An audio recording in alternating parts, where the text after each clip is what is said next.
अगर आप शरीर के स्वाभाविक चक्र पर ध्यान दें तो मंडल नाम की एक चीज होती है। हर 40 से 48 दिनों में सिस्टम एक चक्र से गुजरता है।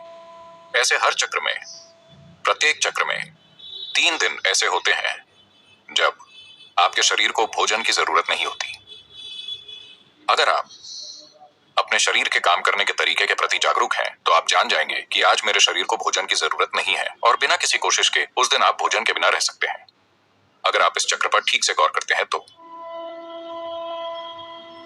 अगर यह जागरूकता मौजूद नहीं है कि वो कौन सा दिन है तो उसके लिए भारत में एक दिन तय किया गया है जिसे एकादशी कहते हैं। इसका मतलब है पूर्णिमा से 4 दिन पहले और अमावस्या से 4 दिन पहले लोग खाना नहीं खाते। वो सुबह उठते हैं, कोई नाश्ता नहीं, कोई लंच नहीं, सूरज डूबने के बाद ही वो एक बार भोजन करते हैं। इसका उद्देश्य है सिस्टम को अपना तालमेल ठीक करने की अनुमति देना। अगर आप ये छुट्टी देते हैं तो ये आपकी सेहत के लिए और आपके शरीर के काम करने के तरीके के लिए बहुत अच्छा होगा, क्योंकि खुद को ठीक करने के लिए सिस्टम को वो समय चाहिए। हर दिन भोजन ये शरीर के लिए बहुत मेहनत का काम है। इसे थोड़ी छुट्टी दीजिए। अगर आप उपवास नहीं कर पा रहे तो एक दिन आप कुछ हल्का ले सकते हैं, शायद सिर्फ फलों का रस या कुछ और जो सिस्टम के संभालने के लिए ज्यादा हल्का है। निश्चित रूप से आपका शरीर बहुत आभारी होगा। हाँ, हर दिन इसे पके हुए भोजन से लादना अच्छी बात नहीं है। तो इसका आध्यात्मिक महत्व क्या है? क्योंकि ये एक सफाई है।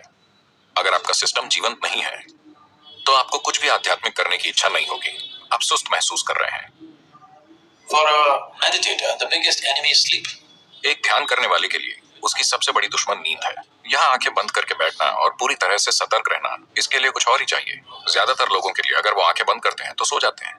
तो यहाँ बंद आंखों के साथ बहुत सतर्क रहते हुए बैठने के लिए शरीर में एक स्तर की जीवंतता की जरूरत होती है। तो इस जीवंतता को पैदा करने के लिए हम इस पर गौर करते हैं कि कैसे खाएं, क्या करें, कितना खाएं, ये सारी चीजें। ये आध्यात्मिक नहीं है, लेकिन इससे सही किस्म का शरीर तैयार होता है।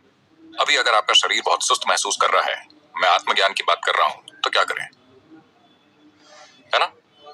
तो इसे जीवंत और सतर्क रखना और शरीर को दर्द और समस्याओं से मुक्त रखना महत्वपूर्ण है, क्योंकि सिर्फ तभी आप किसी बड़ी चीज की तलाश करेंगे।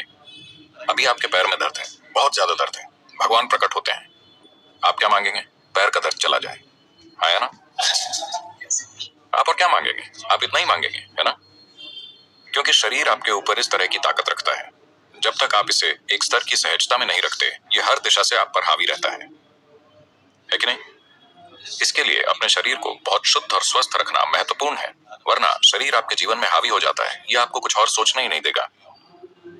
अभी अगर आपके शरीर में कहीं वाकई दर्द शुरू हो जाए, बस आपकी छोटी उंगली में वाकई बुरी तरह से दर्द शुरू हो जाए, आपकी किसी भी चीज में रुचि नहीं है, न भगवान में, न आत्मज्ञान में, न ध्यान में, कुछ भी नहीं, आपकी रुचि सिर्फ इसी में है कि नहीं?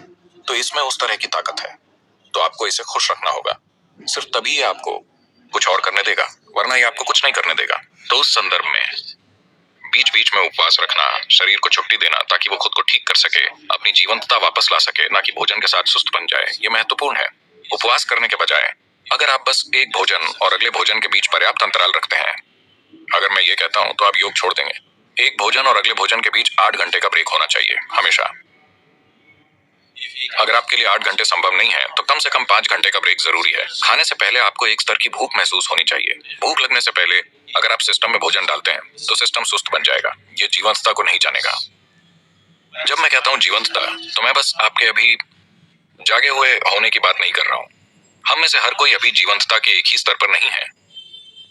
हम एक ही तरह का खाना खा रहे हैं, एक ही हवा में सांस ले रहे हैं, एक ही जगह पर हैं, लेकिन हमारे अनुभव का स्तर एक जैसा नहीं है।